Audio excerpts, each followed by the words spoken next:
Vamos a hablar de los servicios básicos, los servicios públicos, sobre todo de la calamitosa situación del transporte público, tanto superficial como subterráneo. El metro de verdad es una calamidad, es terrible inclusive pensar abordar el metro sin que uno tenga que persignarse, encomendarse a Dios para entrar allí a ese mundo, que es un mundo que no es humano, es un mundo donde todas las violaciones se ven, y el descaro de contar con vagones sin aire acondicionado, descargando agua, las unidades de manejo de aire inservible, etcétera, etcétera, que vamos a tocar más adelante. Pero bueno, vamos a darle entrada a nuestro invitado, porque el tópico, el tema que vamos a tocar en la mañana de hoy es trascendental para la vida del país y para el mundo entero. Se trata de la educación. Luis. ¿Cómo no? Seguro. Bueno, hoy tenemos acá en la hora del diálogo a un hermano, así le digo, porque lo conozco,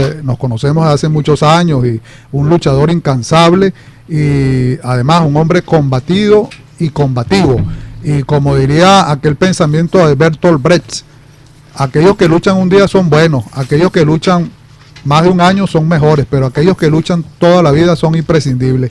Y sin más preámbulos, bueno, tenemos acá en nuestros estudios ese compañero profesor Ronald Golding, hombre que ha estado siempre al frente de las luchas magisteriales y conoce muy bien el gremio. Y a propósito, que esta semana se firmó la llamada segunda convención colectiva unitaria del magisterio, el cual tiene muchas sombras y por supuesto tiene mucho bache. Y en estos momentos en que la República se debate en el aspecto económico en una tremenda hiperinflación, vamos a examinar que este sector tan importante de la vida nacional como son sus educadores, cuáles son los pormenores que tiene esta convención colectiva. Profesor Ronald Golding, buen día, ¿cómo está usted?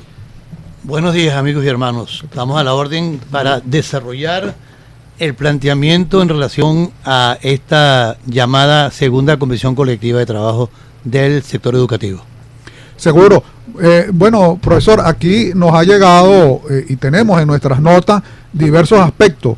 Entendemos que esta es la segunda convención denominada unitaria, en donde está contemplado los sectores que hacen vida dentro, vamos a llamarlo, dentro de una escuela, como serían los obreros, los administrativos y los docentes. Sin embargo, independientemente que tengamos un concepto amplio de lo que son trabajadores de la educación, debemos entender que hay ciertas especificidades de la profesión docente que amerita un tratamiento aparte. Pero sin embargo, ya estamos ahí colocados y se considera que eso, como dije al principio, beneficia cerca de 1 millón de trabajadores. Y bien, pero nosotros sabemos que los salarios están ahorita acribillados por la hiperinflación. ¿Considera usted, profesor, que está acorde esa convención colectiva con la realidad económica y social que vive el país? Bueno, yo creo que primero tenemos que analizar un poco lo que ha sido la historia de los contratos colectivos del sector docente, entendiéndose por el que elabora desde educación inicial hasta educación secundaria. En el año 1932 se crea la Sociedad Venezolana de Maestros de Instrucción Primaria por parte de Prieto Figueroa y un importante grupo de educadores que en la época Gómez existe, en plena dictadura de Gómez, surgieron con una organización para defender la educación y para defender los derechos de los niños, el maestro, la escuela y la cultura. Luego, en el año 36, nace la FBM, luego nace el Colegio de Profesores de Venezuela, el Colegio de Peritos y Técnicos en el 58, pero en el 69 se produce el primer acto importante que permite decir que es la primera convención colectiva o contrato colectivo, que fue el acta convenio del año 1969, con la primera huelga nacional de los educadores venezolanos en el primer gobierno de Rafael Caldera. Correcto. Luego, en el año 1980, la Ley Orgánica de Educación permite la sindicación del sector magisterial, que antes no se le permitía porque eran considerados empleados públicos, y la ley del trabajo del año 36, que era la que estaba vigente, decía que en el artículo 8 que los empleados públicos no tenían derecho ni a contratación colectiva, ni a huelga, ni a organizarse sindicalmente. Pero entonces esta primera acta convenio permitió que ocurriera, hubo 4 actas convenio hasta que en el año 84 se firma el primer contrato colectivo nacional en el gobierno de Carlos Andrés Pérez. Primer gobierno, sí. Primer gobierno de Carlos Andrés Pérez. Posteriormente se van firmando contratos colectivos hasta que con la reforma de la ley orgánica del trabajo en el año 2009 se cambia el término de contrato colectivo a convención colectiva de trabajo. Esto que llaman ahora la segunda convención colectiva única y unitaria del sector educativo, ni es convención colectiva única ni es unitaria, e indudablemente deja mucho que desear, por cuanto para que una convención colectiva tenga vigencia y legitimidad, requiere primero ser consultada sus proyectos que van a ser presentados a la consideración del patrono por asambleas de trabajadores en los sindicatos, que son los que conforman las federaciones.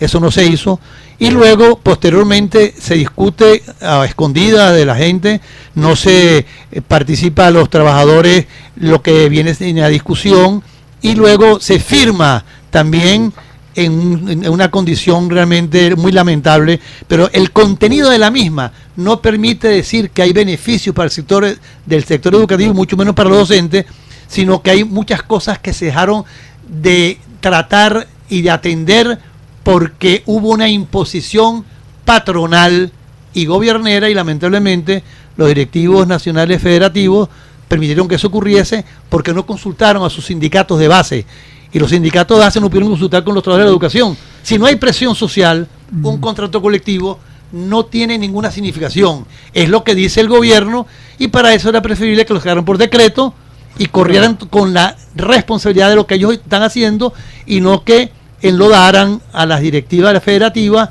en la firma de un contrato, porque lo más grave de todo eso es que si nosotros vamos a ver ese contrato colectivo y lo comparamos con el costo de la canasta básica, que es la referencia que es el artículo 91 de la Constitución de la República Bolivariana de Venezuela, que tiene que ser un salario que satisfaga las necesidades básicas materiales, espirituales, sociales, culturales y educativas del trabajador y su familia. Y si tenemos una canasta básica que ronda ya los 70 millones de bolívares y que está subiendo un 80% mínimo intermensual, ¿cómo se va a firmar una convención colectiva con 100%? Y eso contradice el planteamiento de las federaciones nacionales que apoyaron en la Asamblea Nacional la ley de emolumentos que determinó esa Asamblea Nacional que el salario docente tenía que ser 4 veces el salario mínimo nacional. Y eso entonces se desconoció, que eso lo aprobó la Asamblea Nacional, y lo más grave no es, sino que en los términos que están en la convención colectiva, habla de contribuciones. Las contribuciones no son una materia contractual, eso es una dádiva, es una limosna, y una limosna miserable. 920.000 bolívares por el Día de la Madre. Bueno, a la madre no creo que ni un bizcocho se le comprará cuando entreguen eso el Día de la Madre, porque no tienen posibilidades reales. Entonces, realmente, para que haya seguridad social integral, tiene que haber una decisión del Estado y de lo que son las organizaciones de la sociedad civil, que desarrollen lo que es el pacto social, el diálogo social. No hubo diálogo social. El diálogo social no es solamente con cúpulas partidistas o con cúpulas sindicales, es con los trabajadores, es la esencia del trabajo docente. Y en la propia Constitución dice en su exposición de motivos, la legislación debe garantizar la dignificación del docente, tanto el que ejerce en las instituciones públicas como en las privadas, consagrando un régimen de remuneración, prestaciones y seguridad sociales que le garanticen niveles de vida acordes con su elevada misión. Eso no está planteado en esa mal llamada convención colectiva, y es grave que un obrero, con el respeto que merecen los obreros, esté en mejores condiciones salariales que un docente. Por favor, nosotros sabemos que el docente es el primer ciudadano del país, y ese primer ciudadano del país tiene que garantizársele unas condiciones de trabajo y un nivel de vida acorde a su elevada misión. Así es, Rafael. Sí, queridos amigos, estamos conversando con el profesor Ronald Golding, que es un luchador de toda su vida por el beneficio, el bienestar y una mejor calidad de vida para todos los venezolanos y latinoamericanos. Ronald ha participado en convenciones latinoamericanas y realmente observamos, Ronald, que definitivamente el docente ha sido un venezolano, un profesional muy golpeado. Tú hablabas del artículo 91 y dice claramente: todo trabajador tiene derecho a un salario suficiente que le permita vivir con dignidad y cubrir para sí y su familia las necesidades básicas materiales, sociales e intelectuales. En este caso, el docente tiene que aprender de manera permanente, porque el docente que no aprende, el docente que no se actualiza, pues no cumple con sus funciones, y eso es un gasto social que implica el docente. Pero el artículo 92, Ronald lo leo y interviene, dice: todo trabajador tiene derecho a prestaciones sociales que le recompensen la antigüedad en el servicio y los amparen en caso de cesantía. Y termina diciendo: el salario y las prestaciones sociales son créditos laborales de exigibilidad inmediata. Resulta ser que un docente se jubila y pasan 6 años para recibir sus prestaciones sociales. Esto es un insulto a la inteligencia del venezolano, que conoce que, como tú lo dijiste muy bien, el primer ciudadano es el docente. Y el docente tiene que actualizarse, porque la escuela tiene que ser un organismo inteligente.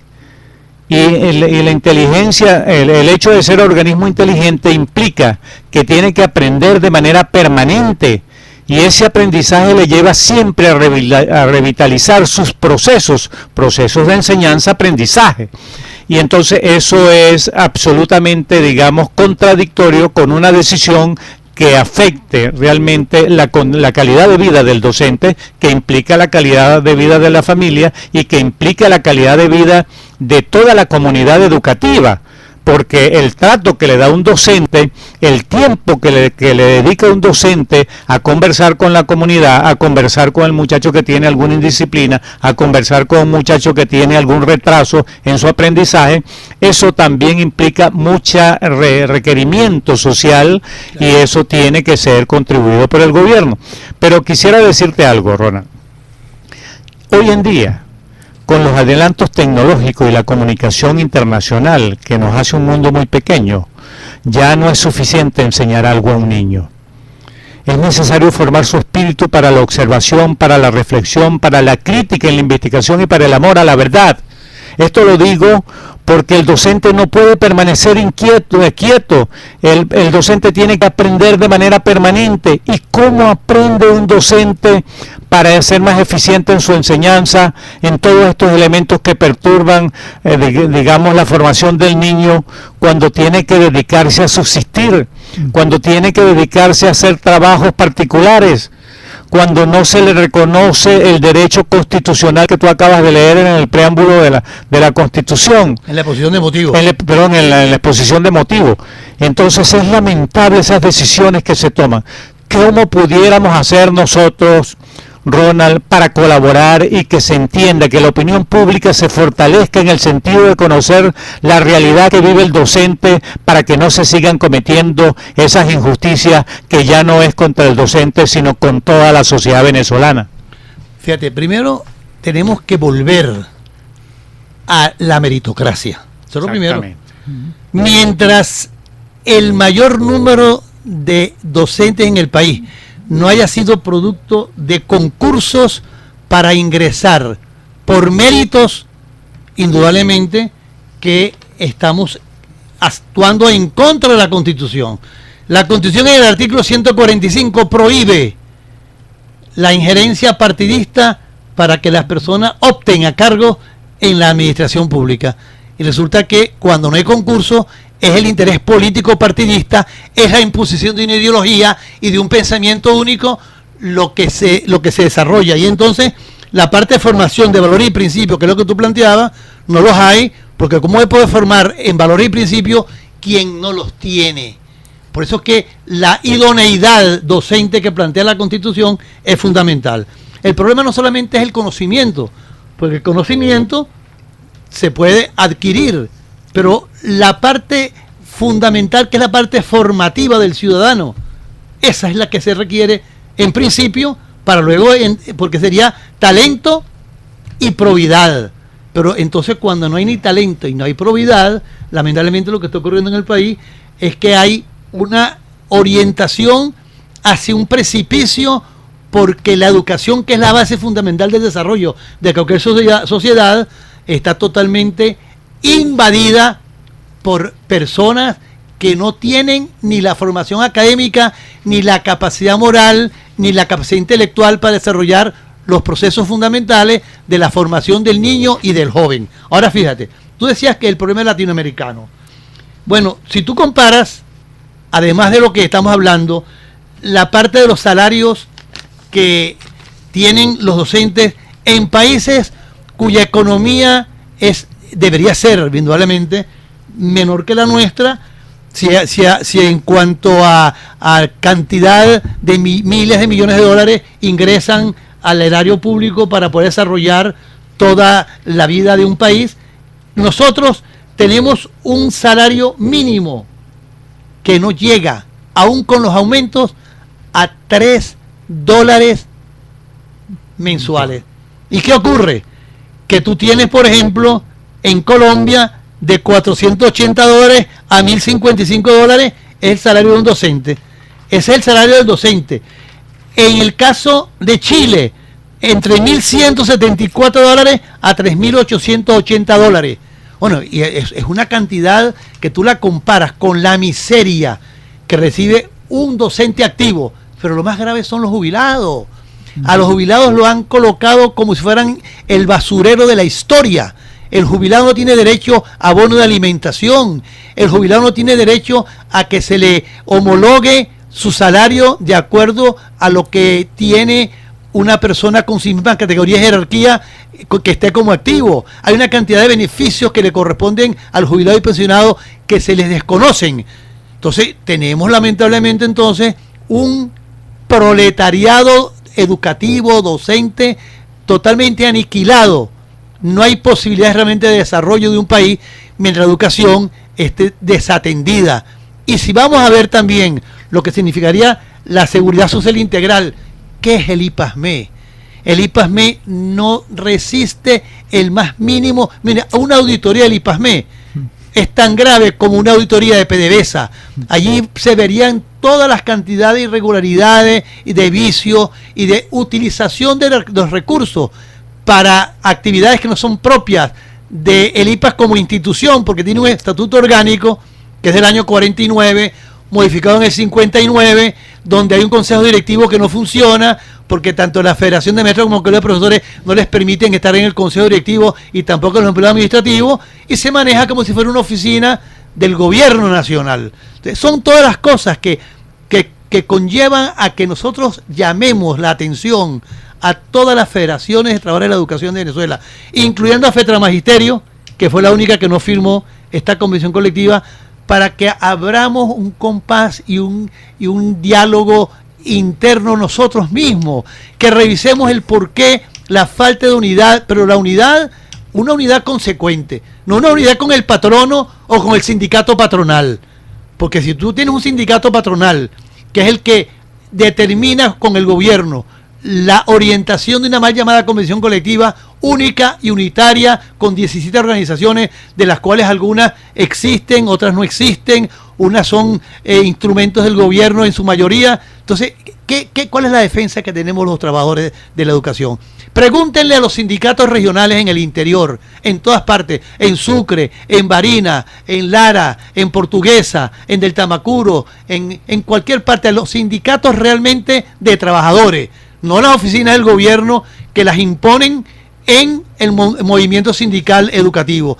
¿Qué ha pasado con la situación? Porque esto que pasa en estos momentos con los educadores nacionales se va a trasladar a los educadores de los estados, de las gobernaciones, de las alcaldías y al sector privado de la educación. O sea que tenemos una situación en el mundo educativo de un caos absolutamente total, porque no hay ingresos por concurso, porque no hay ascensos por concursos de mérito y de oposición, porque no hay democracia participativa y protagónica como lo plantea el artículo 62, y porque realmente hay una burla y hay un desencanto, una burla por parte del gobierno con los trabajadores y un desencanto donde se están quedando las aulas vacías.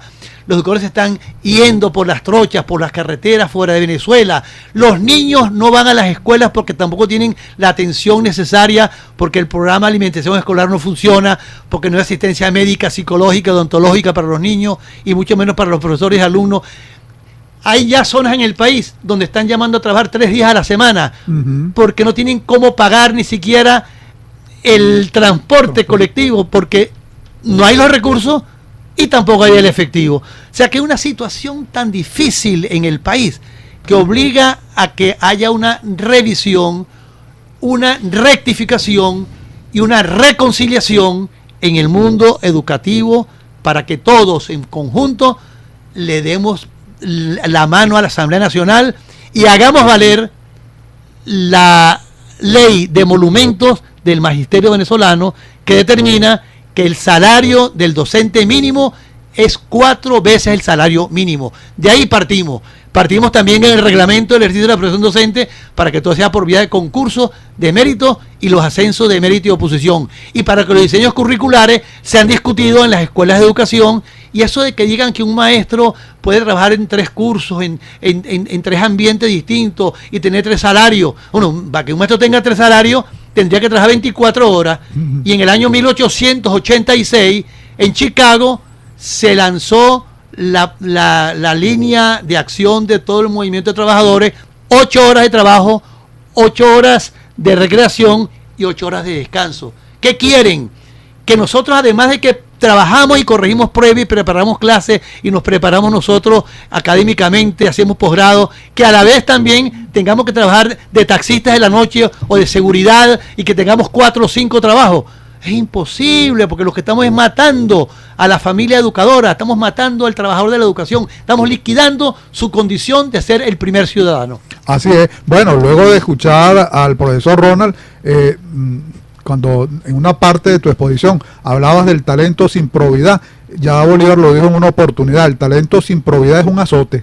Así es. Pero indudablemente, dado el conocimiento que tiene nuestro estimado profesor, es evidente que nos dio un paseo por toda la realidad sociopolítica de los docentes y mira, hay veces que uno no le queda muchas cosas que agregar, pero sí vamos a decir algo. Es decir, que esta segunda convención colectiva unitaria, según lo que como está escrito, fue hecho total y absolutamente a espalda de los trabajadores. Esa es una primera conclusión. No solamente a espalda, en contra de los trabajadores, porque una cosa es que se haga escondida, claro, y sea buena, y otra cosa es que se haga escondida y no sea solamente mala, sea perversa, sea dañina. O sea, si la inflación se estima, hoy lo dice inclusive la prensa nacional, sí. que la inflación se estima en el orden de los es una cantidad 160.000%. 160.000%. En Zimbabue llegó a 165.000% con Robert Mugabe. Por eso, y ya nosotros damos superando. No, y lo vamos a superar. No solamente eso, y además de eso, nosotros, ¿verdad?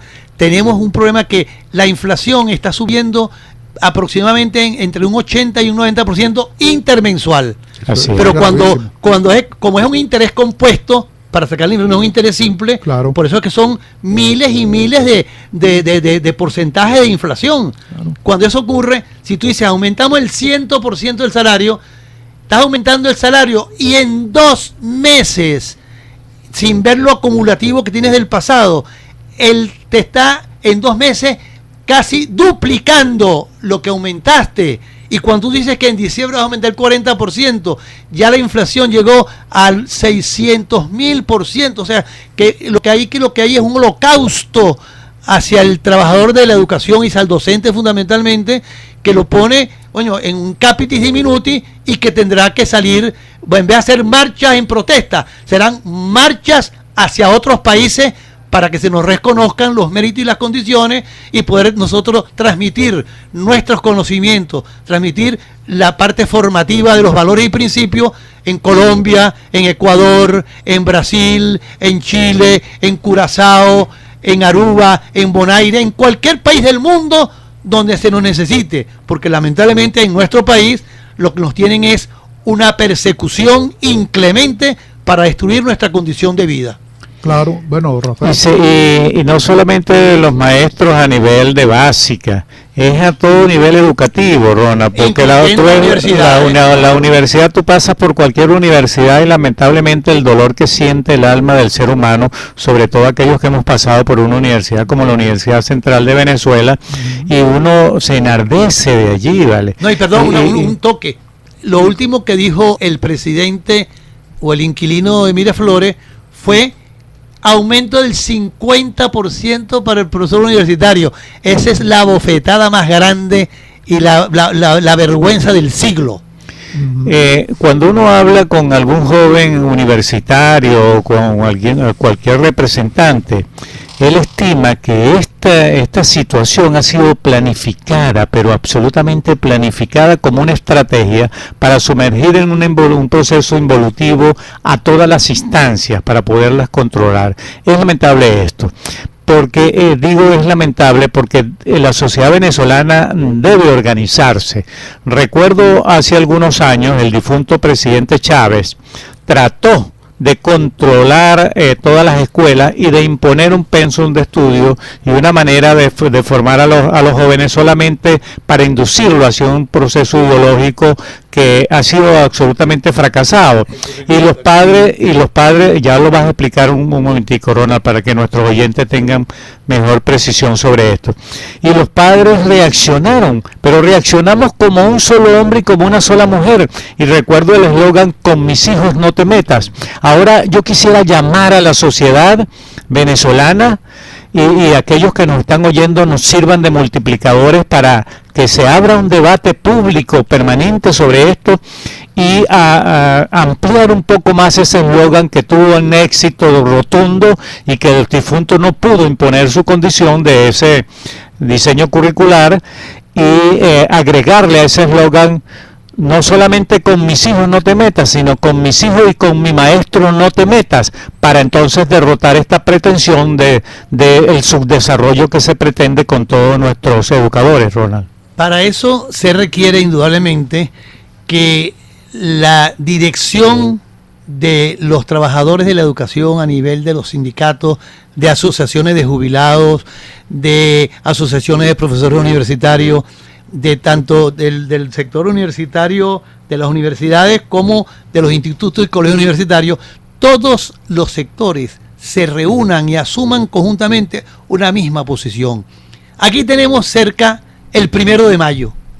El 1 de mayo tendría que convertirse en el instrumento fundamental de la sociedad civil trabajadora venezolana para decirle al mundo y al país: hay vocación de servicio, y el estadio universitario, que creo que va a ser el llamado a atender la avalancha de cientos de miles de personas que tendrán que converger ese día para decirle a los trabajadores que los trabajadores de la educación, conjuntamente con los trabajadores de la salud, los trabajadores del petróleo, los trabajadores del sector eléctrico, los trabajadores de la construcción, todos los trabajadores del país, vamos a exigir que realmente el país tenga una reconducción política y social, porque no es posible que con un modelo económico como el que tenemos, que impide que el trabajador tenga acceso a los bienes y servicios, porque todo está dolarizado, donde le estén pagando con una moneda tan devaluada, que yo creo que el bolívar ese que sacan, la figura de bolívar esa distorsionada que creó el gobierno, la distorsión más grande está en la moneda. Ese papel moneda, eso no es ni papel ni moneda. Eso es una cosa corroída que ya se convirtió. Bueno, es que yo creo que ni basura, porque la gente va a buscar en la basura algo que comer. Ese papel no se puede comer porque es incomible, porque lamentablemente no alimenta. Ese es el monopolio, y ¿no? tenemos una política monetaria funesta. Total. Sí. Una política cambiaria irracional. Una destrucción del aparato productivo en todos los órdenes. Entonces, mientras eso ocurra, el trabajador tiene que, como dijo bien Polanía, surgir, levantarse, como se levantó en el año 1886, ¿verdad? El proletariado norteamericano en Chicago y en diferentes partes de la...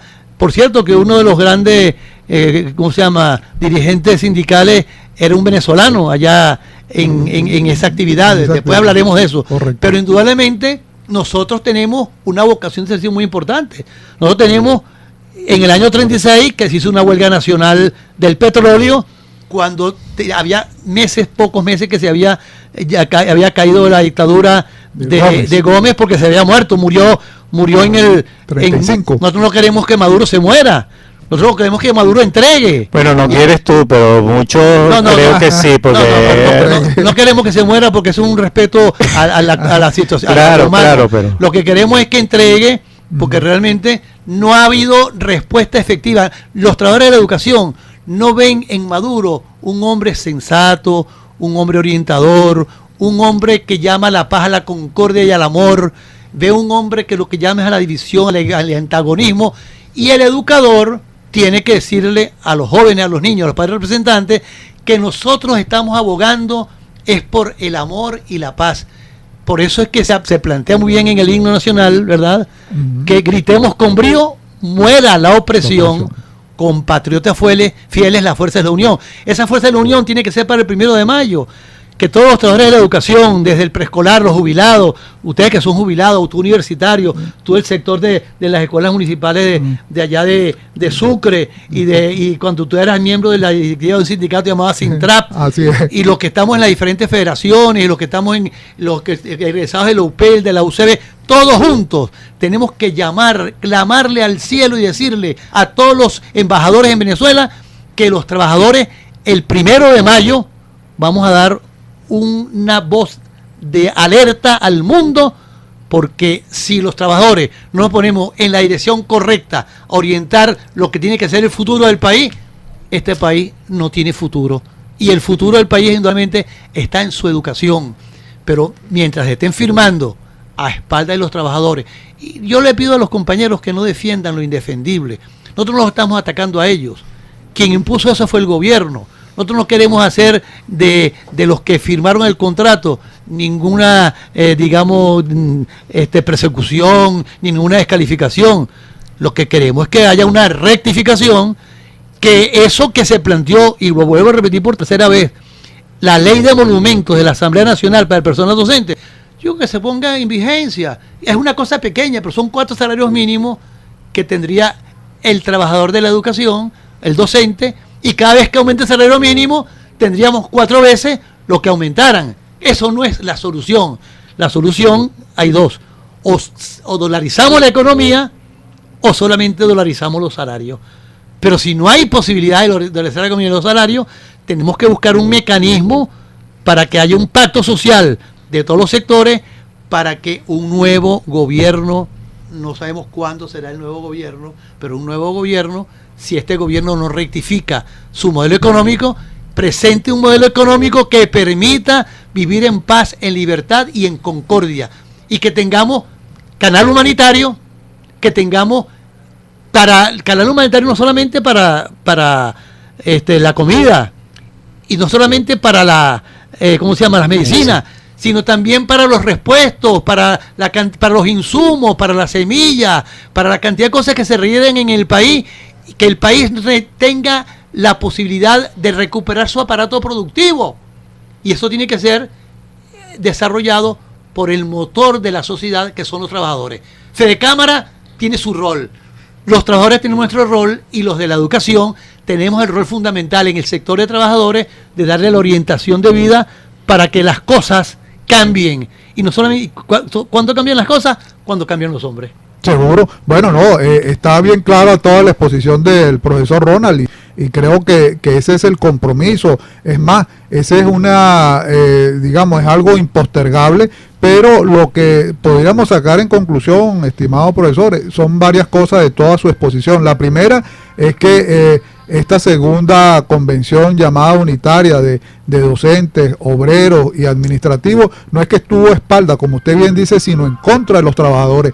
Y una segunda consecuencia de esto es que esta convención colectiva definitivamente no atiende a las necesidades prioritarias de los trabajadores en cuanto a remuneración, en cuanto a satisfacción social. Pero además pudiésemos agregar otro detalle más, cuando usted habla de la ley de monumentos, que eso lo aprobó la Asamblea Nacional. Pero la legítima Asamblea Nacional. Valga decir, pero es que hay algo, ¿no? Creo que le cayeron a golpes a esa ley de emolumentos, entre otras razones, porque le ponía un techo a algunos cargos burocráticos del Ejecutivo. Creo que señalaba que, por ejemplo, un ministro, un alcalde, un gobernador, etcétera, no podía ganar sino cierta cantidad. No, pero esa es otra ley. Esa es la ley de emolumentos de los altos funcionarios públicos. Okay. Esa fue la ley que se hizo inicialmente, pero hay una ley de emolumentos para el personal docente que fue que aprobó esta Asamblea Nacional, no la anterior. Claro, esta. Que es la que determina 4 salarios mínimos que nosotros pensamos que se quedaron cortos. Nosotros planteamos cuando nos consultaron sobre la ley de emolumentos para el personal docente, dijimos, no debe ser menos de 7 salarios mínimos. Lo dijimos. Pero ellos pusieron 4, bueno, pero por lo menos 4 es mejor que 0. Porque en estos momentos el salario mínimo del docente es una bagatela, es una vergüenza. Si sea 4 salarios mínimos, profesor, estaríamos hablando de cerca de 2 millones, ¿no? 2 millones y algo. Sí, lo que pasa es que aquí hay una distorsión del salario. Porque ¿cuál es el problema? El salario no es lo que dice Nicolás Maduro, que el salario integral, porque sumas el bono de alimentación. No, eso no es. Si el bono de alimentación se incorpora como parte del salario, como puede ocurrir tanto por una decisión ejecutiva como por una decisión de la convención colectiva, entonces podríamos hablar de que el salario en estos momentos sería aproximadamente de, digamos, 1.800.000, 2 millones de bolívares, sumándole el bono de alimentación y todos los demás beneficios y primas, etcétera. Si a eso lo multiplicas por 2, entonces si son 2 millones serían 8.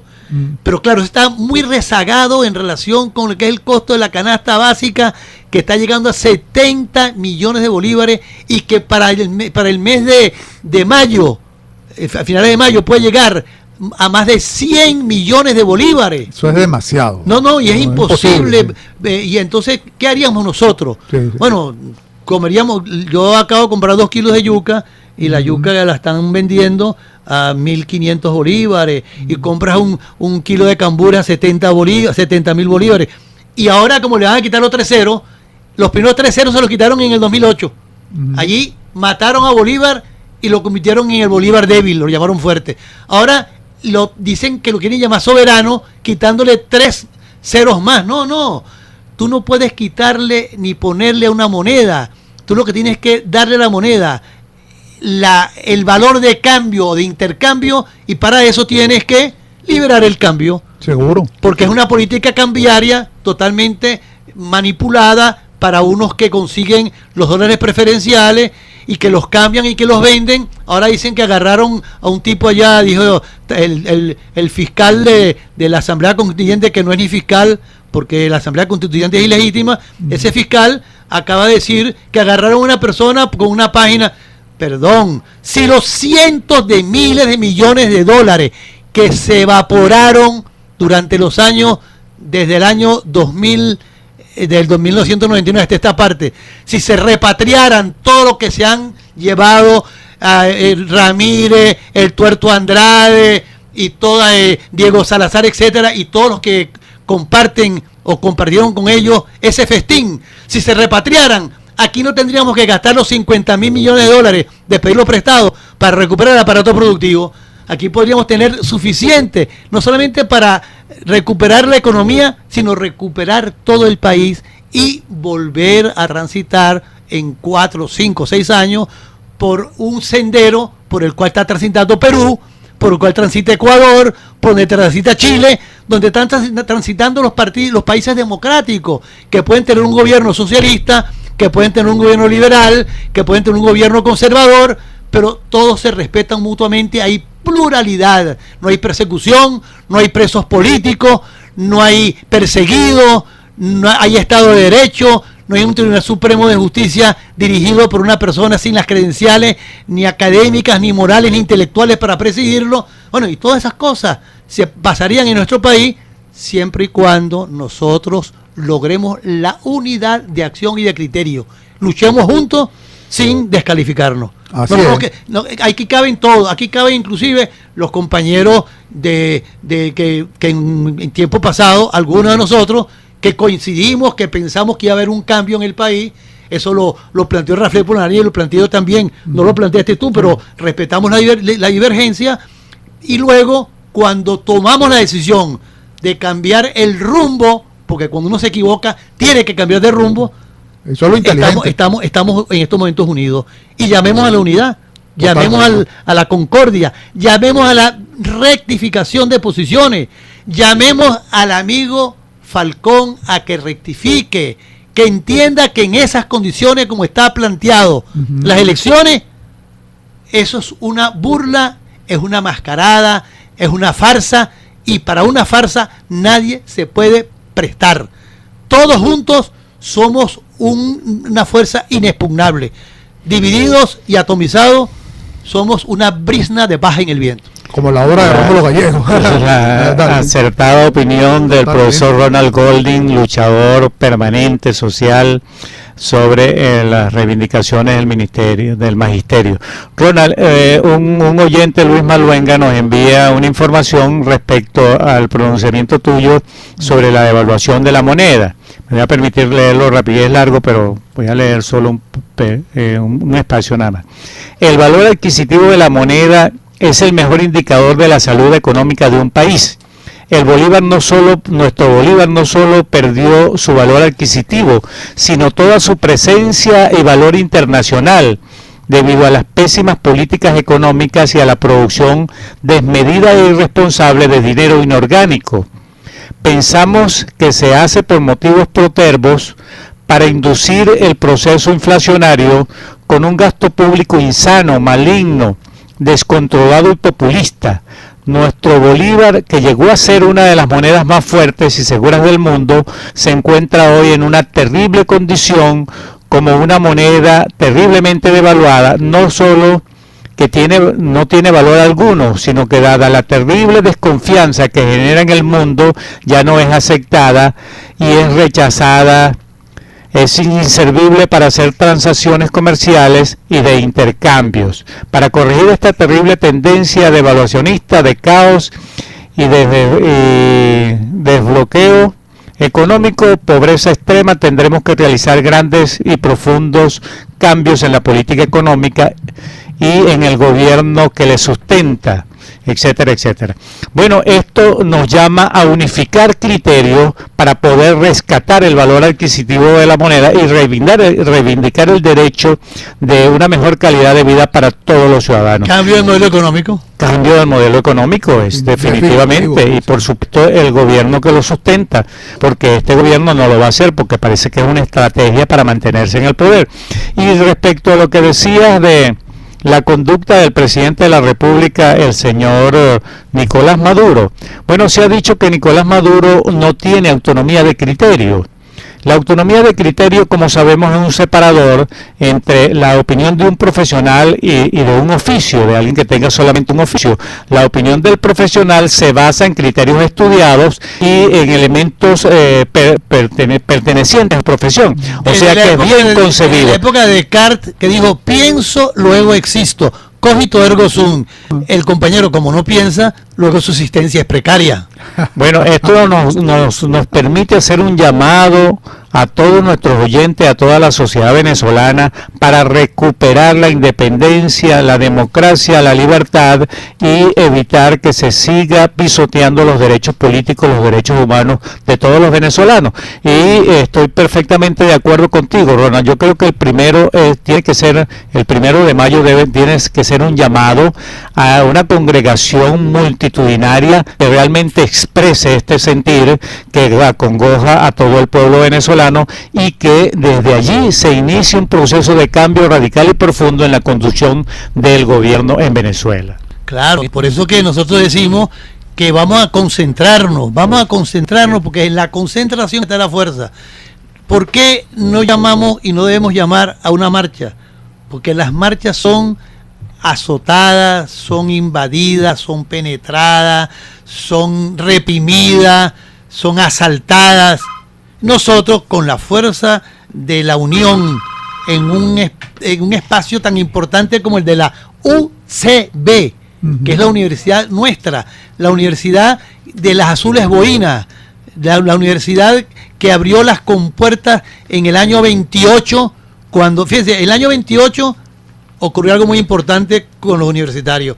En el año 48, lamentablemente hubo un desastre, porque después que ganó el gobierno Rómulo Gallego, dieron un golpe de Estado. En el año 58 de nuevo, las azules boinas con el Frente Universitario y el sector militar y el sector de la sociedad civil surgieron. Y ahora en el año 2018, también es otro año que termina en 8, debe ser el llamado a esa unidad. Ronald, tenemos un oyente que quiere comunicarse con nosotros. Bienvenido, hermano, adelante, por favor, tu nombre y de dónde llamas. Adelante. Bueno, muy buenos días. Los felicito por su programa. Bueno, ahorita es que lo sintonicé y estoy escuchando y están hablando muy bien, de todo lo del contrato colectivo del Ministerio de Educación. Yo quiero decirles algo de los contratos colectivos. Ayer yo estuve reunido con la gente de también, porque yo también, como soy una persona pues que lucho por los trabajadores, pues, y no estoy con el patrono, porque siempre el patrono busca a favor de él siempre. Yo no estoy de acuerdo, hay muchos trabajadores y trabajadores en todo el sector público, porque tienen que estar prestando, se está dando firmas como locas y locos, ese es como firmando su sentencia, hermano. La sentencia de que tienen que aceptar lo que el patrono diga, eso no puede ser. Y otra cosa que les voy a informar, mira, acaba de cumplir 26 años el Instituto Postal Telegráfico de Venezuela. Yo hablé con la gente de telecomunicaciones y de las federaciones, y están esperando que el presidente Nicolás Maduro le firme una gaceta oficial que hace 2 años ellos están esperando para que le firmen el contrato colectivo. ¿Usted cree que es posible más de un cuarto de siglo que han estado esperando, y en esta supuesta revolución y que igualdad y yo no sé qué y no sé qué más? Y para ustedes contar cómo es posible que le estén haciendo eso a todas esas trabajadoras y trabajadores del correo, del Hipostel. Entonces, no solamente eso, sino también está el planteamiento de los trabajadores petroleros, de los trabajadores eléctricos, de los trabajadores de la construcción, de los trabajadores de la alcaldía, de las gobernaciones, de todos los trabajadores de todo el país, tanto el sector público como privado, los de la economía informal, todos los que están en estos momentos padeciendo por la falta de liquidez, por la falta de efectivo, porque no el poder adquisitivo que tú planteaste con mucha claridad. Todas esas cosas nos unen y llamamos a todos los factores y sectores del país a este 1 de mayo unitario. Ahí sí sería único y unitario. Ahí sí es válido, único y unitario. Bueno, estimado Ronald, bueno, el programa estuvo muy didáctico hoy, con la presencia del estimado y hermano profesor Ronald, sobre todo por su claridad de conceptos y por supuesto porque por toda la experiencia vivida durante muchos años. Debemos decir que el profesor fue durante mucho tiempo presidente de una Federación Nacional de Trabajadores de Educación, FENATEP, y por supuesto también estuvo en la vicepresidencia del IPASME y en otros cargos relevantes. En todo caso, siempre ha sido un luchador y están los conceptos claros, y de alguna cosa sacamos hoy, Rafael, y a nuestros estimados radioescuchas en la entrevista de hoy, la conversación con el buen y hermano Ronald, es la unidad frente a toda la calamidad social que enfrentamos hoy, y sin unidad definitivamente no podemos salir adelante, Rafael. Bien, queridos amigos, lo inevitable del tiempo se nos agotó, queremos despedirnos, pero bueno, nos quedó realmente lo de la 8ª cumbre de las Américas, que les deseamos todo el cúmulo de suerte a aquellos demócratas que van a reunirse, y estamos seguros que su conclusión va a ser favorable al sustento de la democracia y a la defensa de la libertad y los derechos políticos y sociales y humanos de toda América Latina y el mundo. Bueno, con mucho placer trabajamos para ustedes en su hora del diálogo, en la presidencia la doctora Mireya Obregón, en la gerencia general Toti López Pocaterra, en los controles Luis Guillermo Martínez, mi querido partner Luis Alviare 7993 y Rafael Polanía, certificado de locución 42221 de la Universidad Central de Venezuela. Muchas gracias, Ronald, fue realmente edificante conversar contigo, y quizás pudiéramos invitarte para el próximo domingo a las 3 de la tarde, porque quedaron muchos elementos y creo que es fundamental que nuestros oyentes sigan compartiendo con nosotros sobre estos aspectos. Ese sería en la hora del Ecuador. No, en la hora del Ecuador, perfecto. Por eso, bueno, queridos amigos, hasta entonces. Bueno, un gran abrazo, pues.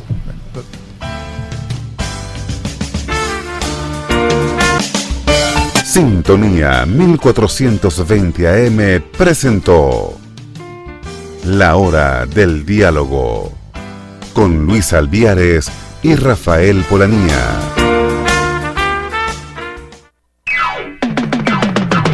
Es la radio que cada día se oye más, porque cada día te oye